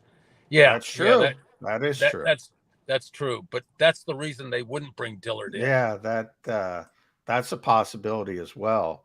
Jalen Reagor, though, I think the Eagles hurt their ability to trade him by playing him for a couple. He was only out there for 11 reps, but when he was out there, they targeted Deion Kane. Like Gardner Minshew is more comfortable with Deion Kane. So if you're trying to elevate some kind of draft, some kind of potential value in a trade, why are you sticking Jalen Reagor out there? If you put him in mothballs, people say, "Oh, they must still like Jalen Reagor. He's a deference player. They don't want to get him hurt." The Eagles throw him out there. They ignore him. I don't think they can trade him now. So that means he's here. Is that how you take it? They just wanted everybody to know that he can still run. That's all they wanted, yeah. You mean they should have done like a Mims thing with the Jets, where they threw it to Mims for like 5. I mean, there were like 5 targets in a row or something. Well, yeah. I'm exaggerating. If you're going to throw him out there, throw him the football. Can I ask a Jalen Reagor question? Sure. How much money is he making this year? I'd have to look up his contract, but as a former first-round pick, it's part of it. It's significant. And if the Eagles trade him, they're going to take a dead cap hit. I get that. I don't think there's a team in the league, and this will really tick off the Jalen Reagor fans. I don't think there's out of the other 31 teams, I don't think there's a team in the league that would be willing to give up a conditional 7th-round pick for Jalen Reagor. With his salary attached, knowing that you have to take on his salary as well, I don't think you get a conditional 7th-round pick for him. So whether he played or not, John, your point is well taken. He did nothing to help his value. Yeah. If anything, he decreased his value. So here's the way I looked at it going in. His value was 0 before the game. It can't be moved one way. It didn't go to 1%. It can't go back less than 0. It was 0. It stayed 0. You're probably right. That's possible. The number here is 3.6 million. So that seems who's gonna acquire? Who's gonna give something up for Jalen Reagor at $3.6 million? But he's not, for somebody who acquires him, that's his cap hit in Philadelphia. Remember, they already paid the signing bonus. So it's 1.816. So it's basically cut in half. That ain't that's not that bad. But Jody may be right. I mean, he may have no value at all right now. Zero. Yeah. Yeah, I mean, I don't think they can trade him now. And the dead cap for the Eagles would be 7.4 million, so you don't want to cut him. So he's going to be the punt returner in Detroit. That's what's going to happen. That's going to upset Eagles fans. All right. Question for both of you guys, because you're Eagle Beat guys and you know the history of the organization. Quarterback factory. What happened to the quarterback factory? Not so much with Reed, Sinnett, and Carson Strong. We get them, we develop them, we spin them, we turn them off, and end up getting future consideration for them. That kind of came to a screeching halt this year. Couple of guys who I like around the league, who are third stringers, who may find themselves on the waiver wire the same way Reed, Sinnett, and Carson Strong, we hardly knew ye do. Skylar Thompson, who looked pretty damn good for those Dolphins, running through those Eagles second and third teamers in the second half last week. And Chris Strebler of my JETS Jets. Two QBs who lit up the Eagles this preseason. Either one of those two's on the waiver wires. Did the Eagles go, yeah, we really do need a third quarterback because we still think of ourselves as the quarterback factory. We got to reach out for one of these guys. Either one got a chance to be claimed by the Eagles? I would say, yeah.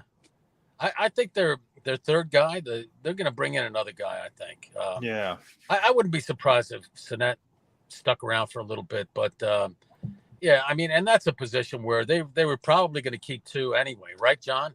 Yeah, I got him Nick keeping was talking two. about that. They were probably just going to keep two anyway. But So, I know Nick is comfortable with that. Problem is, Nick is not in charge. Howie's in charge. Howie usually keeps three. Howie likes that third development quarterback. Now, do you keep him on the 53? Then you got to claim him on waivers. I can see them changing on the practice squad, so they bring in somebody for the practice squad, but then you got to wait. Yeah, I think that's what they do. Yeah, they, the third quarterback is not a big deal for them right now, and both their guys are healthy. But they will have, obviously a third guy. And, that could be interesting. I like that guy with the Browns, but he's not going to be available. Joshua Dobbs? Josh Dobbs? Yeah, I really like that guy. I think the Eagles played some decent third-string quarterbacks this year. Yeah, they really Trevler, Thompson, and Joshua Dobbs. I like that guy. If you have a bad third quarterback in the preseason, you're not winning. You're not winning preseason games. That's why it's – now, if you have a Strebler, you're going to win. What are the Jets? Were the Jets undefeated? Joe? Oh, yeah, 3-0. Yeah, they won all three of their preseason games. They have the good back-end quarterbacks. But that's why, Bob, 33 players didn't dress in Miami for the Eagles. And forget about of the potential 22 starters, 21 didn't dress. Why should anybody be upset about that loss other than the visceral emotion of 48-10? If they get off to a good start, you can't. You could say, yeah, it was just a preseason game. What if they come out sluggishly, and God forbid they lose to the Lions? Well, that would be fun. There goes your whole philosophy, let's just avoid injuries. There are a lot of teams that played their first stringers in the last game, but I think for the most part, they were bad teams. Yeah, and looking at that Eagles schedule again, and looking at some of the injuries and around the league, and the players that were placed on PUP, man, they could go 8-0. That's the true. softest schedule I've ever Eagles seen since I've been on the beat in '92. That's the softest Eagles schedule I've ever seen. Yeah, already it's Detroit's not going to have Jamison Williams. Right. Washington's not going to have Chase Young.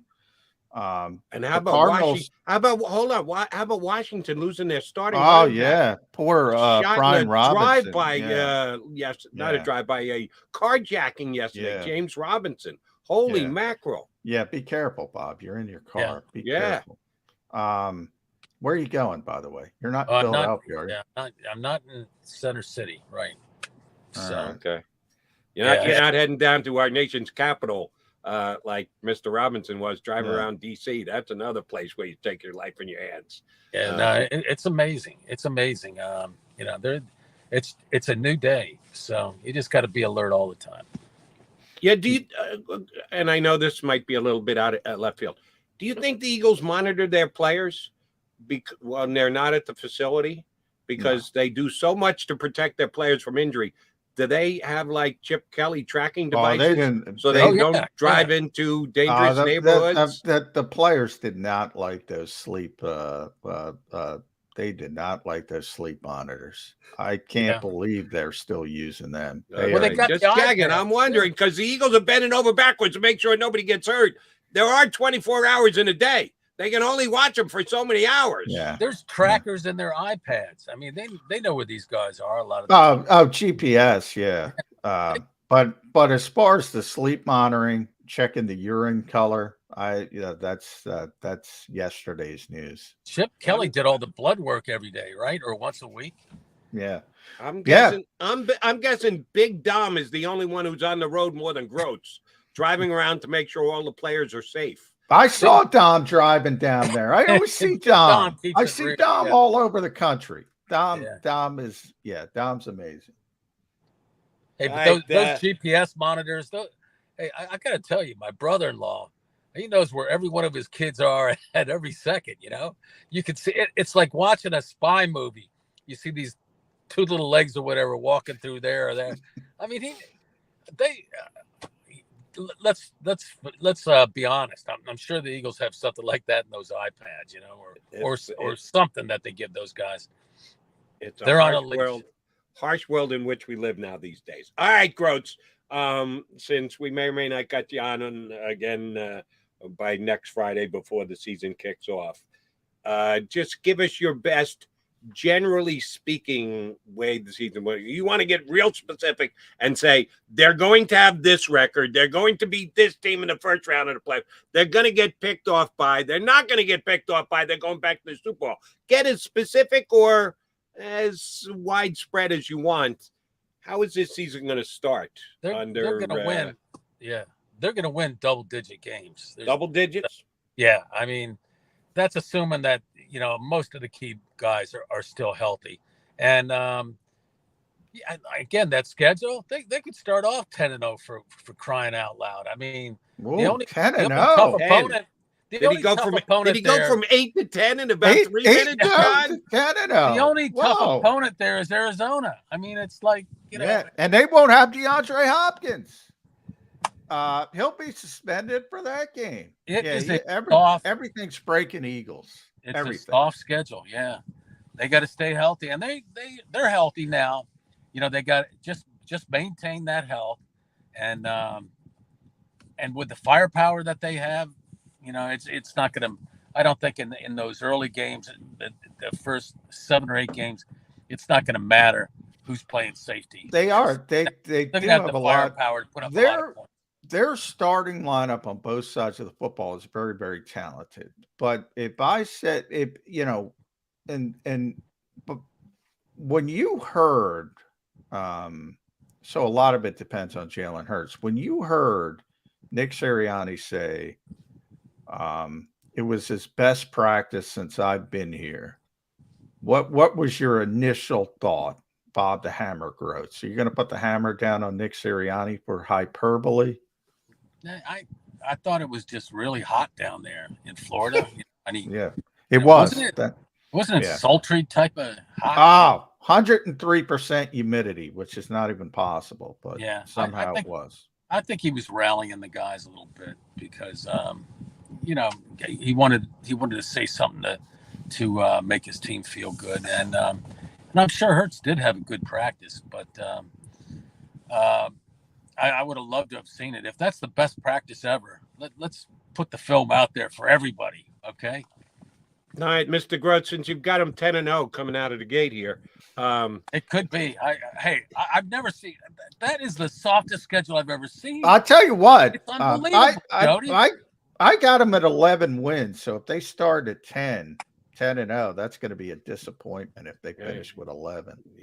That's very true. But there's a soft underbelly in the second half too when they play the Giants and Bears back-to-back weeks. All right, so if this team is 7-3 and we get you back on week 11, you're going to go, a little disappointing at 7-3. Yeah. I thought they could get out 10-0. You really going to go there with us? With that schedule, yeah. I'll come back on here. Yeah. All right, 7-3 would be good though. Let's be honest. Yeah. I think I could be okay with the 7-3 start for the Eagles, because I'm with John, and we've gone round and round about this a bunch of times today. This is a talented roster. The Eagles have a talented roster. Don't know if I agree with Chris Sims that they're top 3, but they're certainly top 10. Yeah. And with this kind of roster, they should win 11 games. And I even if I think they are under preparing for the season, just on talent alone, they should win 11. Grotz. I would say their offense alone is they're much more talented. The defense, they got some players there, but I don't think they're nearly as on the level as the offense and the talent there. So, and that's enough to win, especially in the NFC East. I mean, they could end up sweeping the Cowboys this year. The Cowboys are look the Cowboys lose Tyron Smith, everything. We haven't even brought that up. I mean, they've lost a lot of guys in the offseason. They lost a lot of guys. Cooper, Cedric Wilson. That's gonna hurt. It won't take teams long to figure they only got Zeke, to move the ball down the field. CD Lamb is going to be doubled. Yeah, they just made it really easy for other teams to defend them. All right, quick, completely unfair question for both of you guys. How many teams in the NFL last year were 6-0 in their divisional games? Ooh, I'd have to think about that. Me too. Were the Cowboys 6-0? They were the only one.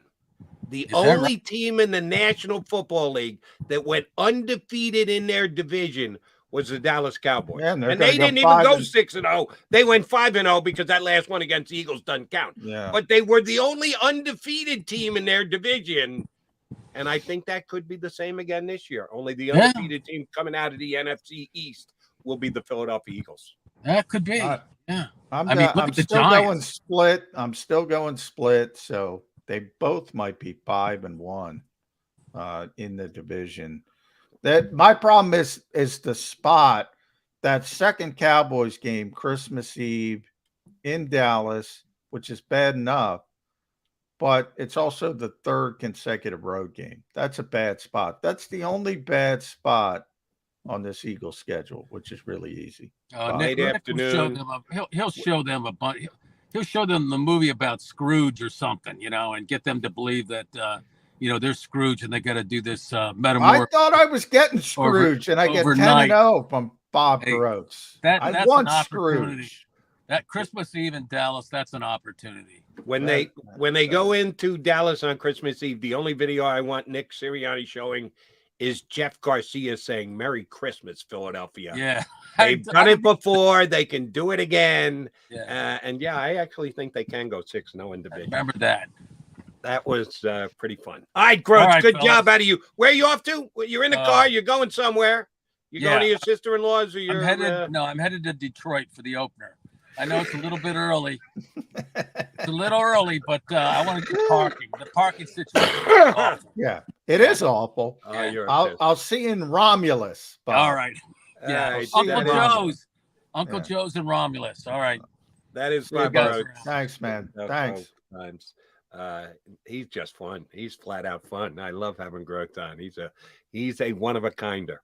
All right, McMullen and McDonald coming back. We got a couple of minutes left here on Birds 365. Don't go anywhere.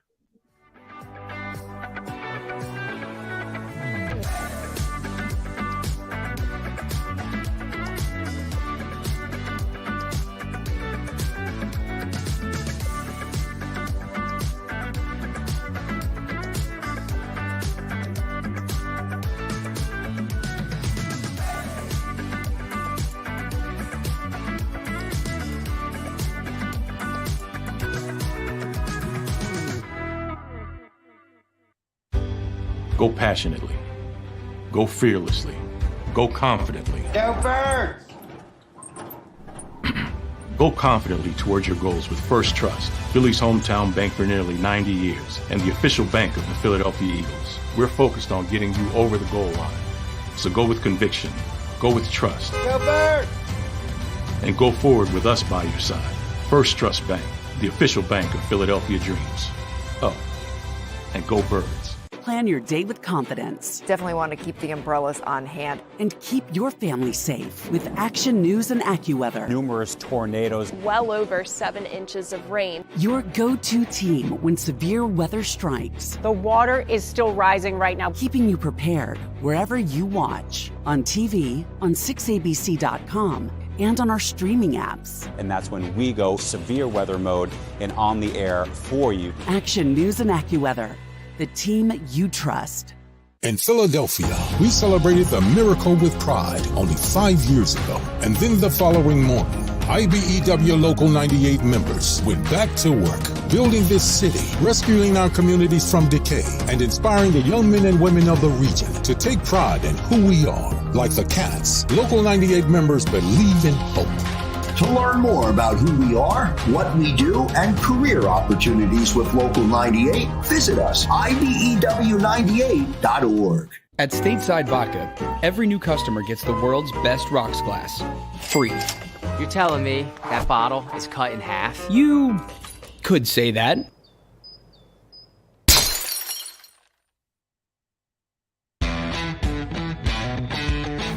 Go for the pulls and the pools. Go for the oohs and the ahs. Go for the bubbles and the bubbly. Go for the story and the stories. Go for the win. Go to Ocean Casino Resort. Book your trip at theoceanac.com.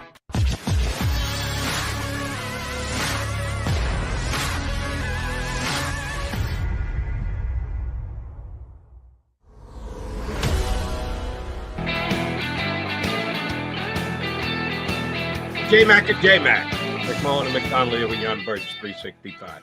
All right, we got a couple minutes left. We'll try and make the most of it. John, you have a great attention for detail. That's one of the things I appreciate working with you every single day. Can I ask you a question? At what point today on the show did I say, and I have no problems with the Dallas Cowboys sitting their starters for the preseason? I did not hear you say that. Yeah, there's a reason that you didn't hear it, because I didn't say it.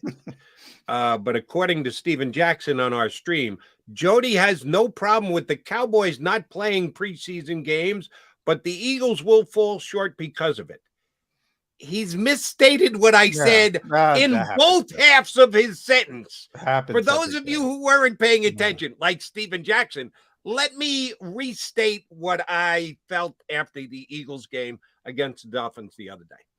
First of all, I've said nothing about the Cowboys. In the last 15 minutes, I said with Grotz, I think they go. That's the first time we mentioned. I mentioned Micah Parsons, and then but you didn't mention him until that last segment, which was about the schedule. And oh, by the way, I think the Eagles can sweep the Cowboys this year. I think the Eagles can sweep the division. I think they can go 6-0. So where he came up with, Jody said nothing about there's a reason why he said nothing about the Cowboys sitting there starters, because I said nothing about the Cowboys. I think in general, across the National Football League, any team that put all their starters in mothballs for the entire preseason, Philadelphia Eagles being one of them, it's a mistake, my opinion. I think you need to get some guys some reps in the field. The Eagles are healthy. That's a good thing. All 22 of their starters will be ready. We'll see if they hit the ground running. Here's what bothered me about the game the other day against the Dolphins. The Eagles subs sucked. And I'm not talking about the fact that the Dolphins ran out to a 17-0 lead, because that was a mismatch. Same thing as the Cowboys last year beating the Eagles JV the last week of the season. Who the hell cares? The Eagles didn't try and win. So that game doesn't even matter to me. But at some point, the Dolphins pulled all their starters off, too, to join the 33 guys that weren't dressed for the Eagles. And then the Dolphins subs went through the Eagles subs like a hot knife through butter. And let's say, I don't know, I got the Eagles schedule here in front of me. Week 11, they're playing the Colts at the Colts. No Carson Wentz anymore, Matt Ryan. And James Bradbury gets hurt the week before, and he's not ready to go. And you have to throw in one of the backup defensive backs. Mac McCain will be gone. A whole bunch of these guys will beat the other day. Will be gone. Somebody's got to come off the bench. We're really confident in the 3 starting Eagle cornerbacks. If not, how's the other Mac man going to come off the bench and play against a team like the Colts and Matt Ryan? It's fair to question the depth at certain positions. There's no doubt about that. And, depth is an issue. And corners one. Zach McPherson didn't even dress, and I don't know if he can play, to be honest. Right. So I the other guys I don't have a ton of confidence in. But, I think the bigger issue in preseason is the quarterback play, and the quarterback play from Reed Sinnett and Carson Strong is just not going to be to where you can win those types of games. So I can't get too worked up about it. But I do want to say, because I didn't mention, I want to congratulate Jeff Kerr, because we have our new lineup today on JAKIB Sports and the JAKIB Sports YouTube channel. We finally got a lead in, Jody. Good morning, NFC East with Jeff Kerr. He had his first show. Now Rick Saratella, the football playbook after us, our buddy Rick Saratella. So, hey, we got some company. But we're the foundation, Jody. You and I. That's true. We're the foundation. We were here first. All right, so McMullen, what's your schedule look like the rest of this week? I don't have the schedule yet. Obviously, cut down day is tomorrow. Howie Roseman is going to speak to us. I wish I could tell you I know what time. But he's not going to do that till... No, it's going to be after 4 o'clock. Right. So that's the deadline. So he's going to speak to us. They are practicing. Now, I was told in Miami, so this might be an indication of and we got to go a little bit early because of Rick, so I'll try to get this out quick. I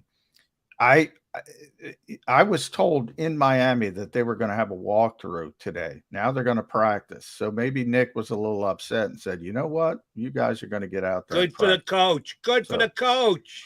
So I'll try to see what that change is about. That's at about 2:35-ish, I believe. So they are going to practice today. All right. Now, are you allowed to watch a minimal amount of practice? Is that the way? Yeah, we're in regular season mode. No full practices, just 10, 15 minutes. And training camp is officially over. We are on to the regular season, Jody McDonald. And your practice times are going to change to later in the day? Or typically last year was the afternoon. Today's going to be the afternoon. So hopefully it's always going to be in the afternoon. Well, that's what I'm rooting for, because we like to have the Mac and Mac guys together here on Birds 365 every single day. Johnny's good when he's a guest too, but I like him better as my co-host. All right. We got to thank Bob Grotz for hopping on. You were traveling yesterday. I was doing 2 shows yesterday, WIP and CBS. So we put out as many guest requests as we could. We didn't hit on many of them. So thank Grotz for jumping in at the last second and entertaining. If he entertained me and only me, I'm good with that, because I love the guy. And we'll try and get you a couple more guests, because the countdown is on to the start of the season in Detroit. Only 12 days from now that we've got this episode of Birds 365 in our rearview mirror. Partner, I'll see you back here at 8 o'clock tomorrow. That works. Cut down day, big day tomorrow. Cut down day officially. And we will be here to talk about it leading into the cut downs that the Eagles have to make. Catch Mac and Mac back here in 2 and 2. You've been listening to Birds 365, the destination for the passionate Eagles football fan who bleeds green. If it's Eagles football, we're talking about it. Debate, inside the locker room, and guests that are some of the greatest football minds from around the region. We hope you enjoyed the show. We know we had a blast. Make sure to like, comment, and subscribe, and we'll be back soon. But in the meantime, hook up with us on social media at JAKIB Sports. See you next time on Birds 365.